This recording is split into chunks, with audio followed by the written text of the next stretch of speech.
The extremely dynamic situation and uncertainty associated with the COVID-19 pandemic is challenging.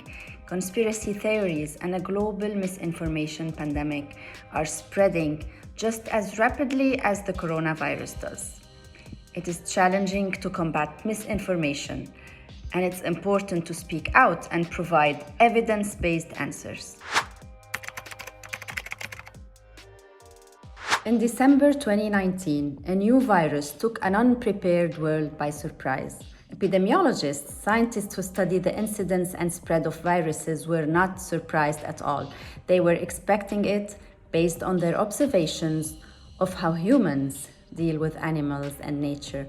Epidemiologists were warning the governments and policymakers about this risk and advising them to have a pandemic preparedness plan. Viruses are constantly evolving in nature and finding ways to adapt to a new host. Virus hunters are scientists who search bat caves and bird farms, for instance, to identify potential sources of a virus outbreak, determine the risk, and work to prevent viruses' transmission. Wildlife markets are only part of the problem, and they are thought to be responsible for the emergence of SARS in 2003 and SARS-CoV-2 in 2019. Deforestation and intensive farming are also responsible for zoonosis, which is the jump of a virus from animals to human. In intensive farming, a virus can rapidly infect thousands of animals, generating millions of new viral copies, and thus more chances for mutations to occur. This is how new deadly viruses, such as the bird flu, have emerged in the past. The SARS-CoV-2 is the latest virus to cause a pandemic, and it won't be the last. Have we learned the lessons? 6 days after the first sample was isolated from a patient with severe acute respiratory syndrome in December 2019, geneticists, only in 6 days, announced the genetic code of the new virus, SARS-CoV-2, which is a new coronavirus strain causing the COVID-19 disease. Evolutionary biologists found that the virus is 96% identical to a bat coronavirus and 90% identical to a pangolin coronavirus. The new coronavirus, SARS-CoV-2, is thought to have originated naturally from a well-known mechanism in viruses called genetic recombination, in addition to natural selection of acquired mutations. The recombination between a bat and a pangolin viruses could have happened in pangolins or another intermediate. Existing computer models predicted that this coronavirus would not bind to the human cell receptors efficiently, which is wrong. To their surprise, researchers found that this virus actually bound far better than what was predicted, likely because of the natural selection power. If scientists had to make this in a lab, they would never think of designing it this way. Nature always can do better.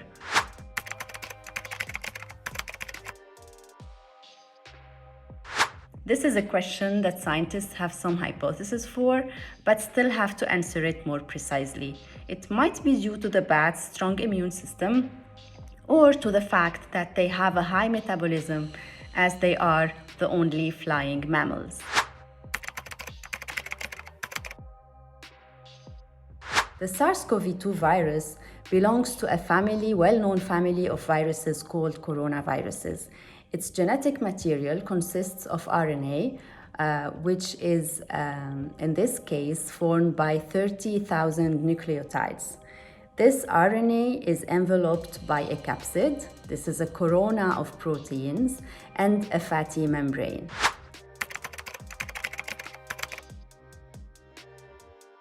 Viruses cannot live on their own. They need to hijack a cell and to replicate inside the cell. So they use the cell as a factory to generate viral particles. then spread.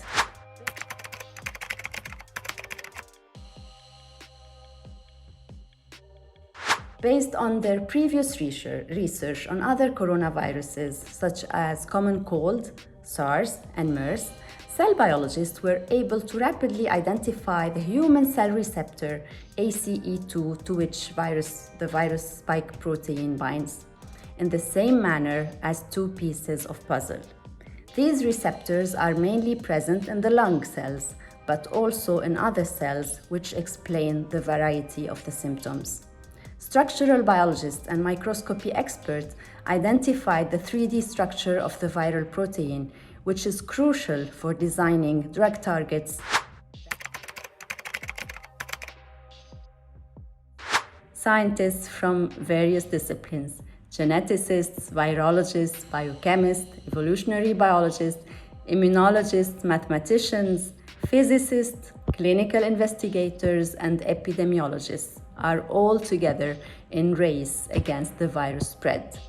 The global scientific community is bringing evidence-based answers at a pace never seen before.